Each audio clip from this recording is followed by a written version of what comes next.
January 1900, the National Gallery of Scotland and the National Gallery of Ireland received some exciting news. The distinguished art collector Henry Vaughan had bequeathed groups of over 30 watercolours by the most famous British artist of the 19th century, Joseph Mallord William Turner.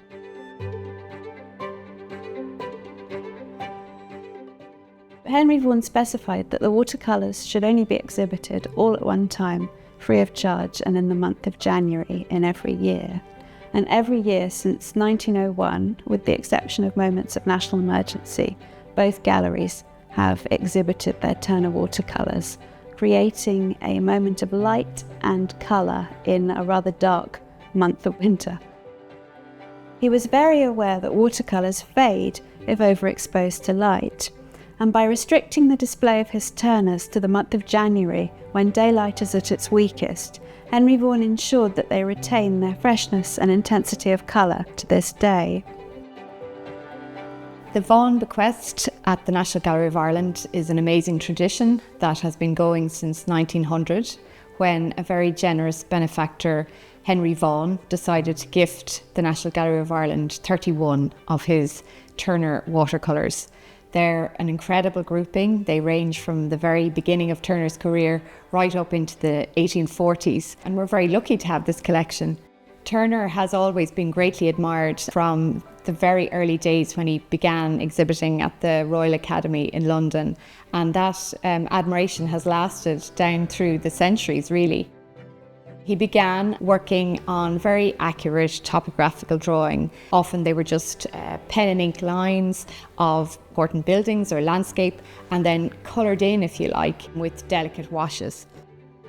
He famously grew his thumbnail long so that he could scrape back into the paper and expose white highlights. He started making very expressive landscapes that really got to grips with the elements and atmosphere. And that is Turner's brilliance, capturing a moment in time, nature at its most dramatic.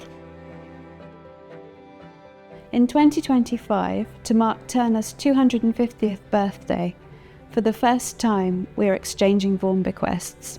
The Edinburgh watercolours will travel to Dublin, and the Dublin watercolours will travel to Edinburgh. In making his will, Henry Vaughan specified exactly which of his watercolours would go to Edinburgh and to Dublin.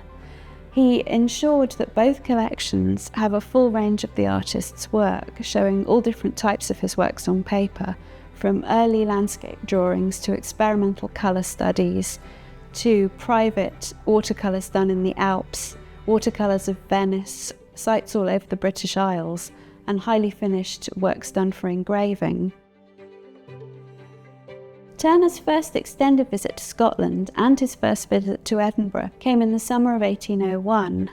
The Vaughan Bequests includes 3 watercolours painted on that tour: a view of Durham, painted on his way to Scotland, Edinburgh from Arthur's Seat in the collection of the National Gallery of Ireland, and the Falls of Clyde, which is in the Edinburgh Vaughan Bequest.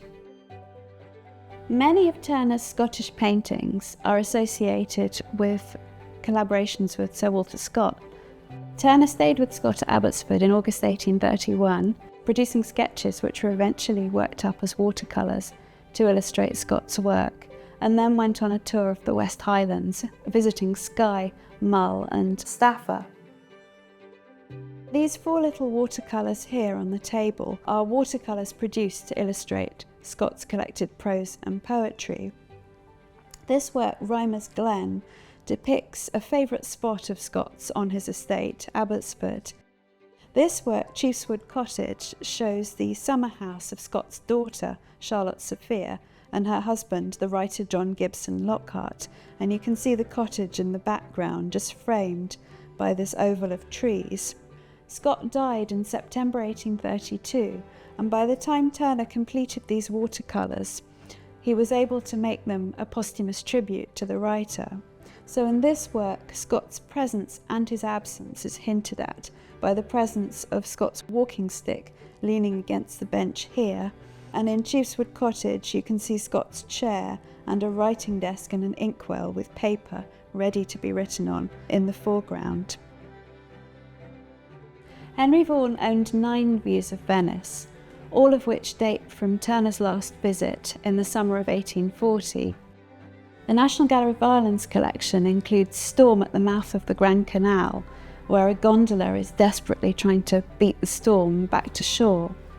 The National Gallery of Scotland's collection includes the Piazzetta, Venice, perhaps the most dramatic of the group. In the Grand Canal by the Salute, Turner depicts the great church of Santa Maria della Salute at the mouth of the Grand Canal. It's a moment when sunshine has broken through after a heavy rainstorm, and it seems to light up and dissolve the facade of the church. Turner probably painted this working from a gondola. The church lay across the Grand Canal from Turner's hotel, the Hotel Europa, where he turned his hotel room into a makeshift studio, probably having watercolours pegged up on washing lines across his room. The range and the outstanding quality of Henry Vaughan's Turners has ensured that the annual exhibitions in Edinburgh and Dublin are a much-loved and hugely popular event. This exhibition has been a long time coming. We've been collaborating and discussing this for many years now. It's been a very exciting project. We've worked very well together, and it's wonderful that finally, through a lot of hard work from staff in both institutions, we can actually show these incredible works to our publics in Dublin and Edinburgh.